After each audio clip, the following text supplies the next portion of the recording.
नमस्ते बच्चों, the Harish academy में आपका स्वागत है। आज हम करेंगे पाठ 6 भारतीय सभ्यता का प्रारंभ के प्रश्न उत्तर। ठीक है, तो इसमें पहला प्रश्न क्या है हमारा, सभ्यता क्या है, यानी कि जो सिविलाइजेशन होती है उसके बारे में हमें बताना है। सभ्यता का प्रयोग मानव समाज के एक सकारात्मक यानी कि पॉजिटिव, प्रगतिशील और समावेशी विकास को संकेत करने के लिए किया जाता है। सभ्य समाज अवसर उन्नत कृषि, जो सभ्य समाज होगा वो क्या करेगा, उन्नत कृषि, लंबी दूरी के व्यापार, व्यावसायिक विशेषज्ञता और नगरीकरण आदि की उन्नत स्थिति का प्रकाश है। यानी कि वो अपने जो भी उसका एरिया होगा उसमें अपना व्यापार बढ़ाएगा, है ना, सकारात्मकता लाएगा, समावेशी विकास बढ़ाएगा अपना। तो ये होती है हमारी सभ्यता।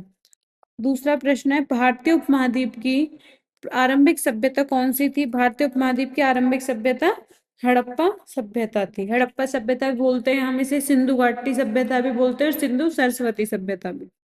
उसकी प्रमुख उपलब्धियां, नेक्स्ट क्वेश्चन है हमारा, उसकी प्रमुख उपलब्धियां क्या थी। उसकी प्रमुख उपलब्धियां थी कृषि और पशुपालन का ज्ञान, कला और शिल्प, तकनीकी उन्नति, नगर व्यवस्था, श्रम का विशेषीकरण, यानी कि टेक्नोलॉजी भी उस टाइम पे बहुत अच्छी इन्होंने अपनाई थी।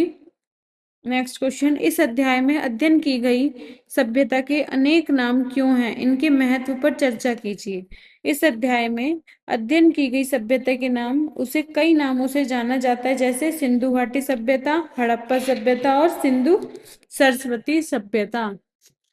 Now next question, Sindhu Saraswati सभ्यता की उपलब्धियों का सार देते हुए संक्षिप्त रिपोर्ट लिखिए।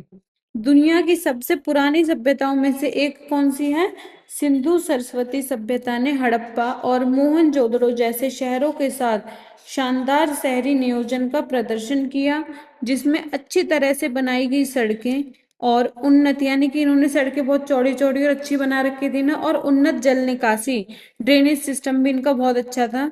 इनके पास कुओं और जलाशयों सहित परिष्कृत जल यानी कि प्यूरिफाई अच्छा जल प्रबंधन था, और ग्रेट बाथ जैसी प्रभावशाली सार्वजनिक संरचनाएं थी। ग्रेट बाथ मतलब जो इन्होंने बड़े बड़े स्नानागार बना रखे थे, वो उसके लिए बताया गया। नेक्स्ट क्वेश्चन, धोलावीरा के जलाशयों की प्रणाली क्या सोच प्रतिबिंब करती है। धोलावीरा में जलाशयों की व्यवस्था उन्नत इंजीनियरिंग, टिकाऊ जल प्रबंधन और दीर्घकालिक योजना और पर केंद्रित मानसिकता को दर्शाती है। नेक्स्ट क्वेश्चन, मोहनजोदड़ो से निर्मित 700 कुओं की गणना की गई है। ऐसा लगता है कि उनका नियमित रूप से रखरखाव किया जाता रहा और अनेक शताब्दियों तक उनका उपयोग किया जाता रहा। चर्चा कीजिए। तो मोहनजोदड़ो में लगभग 700 कुओं की मौजूदगी एक अत्यधिक संगठित और संसाधन संपन्न समाज का संकेत देती है। सदियों से नियमित रखरखाव, एक मजबूत नागरिक प्रशासन, ये बच्चों ये ना गलती से ये सदी आया, यहाँ पे सदी आएगा,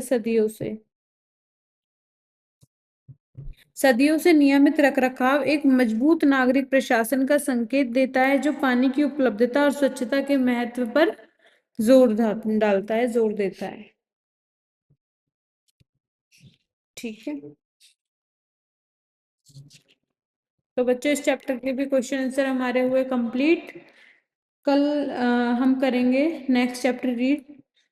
तब तक के लिए नमस्ते, have a nice day, thank you for watching.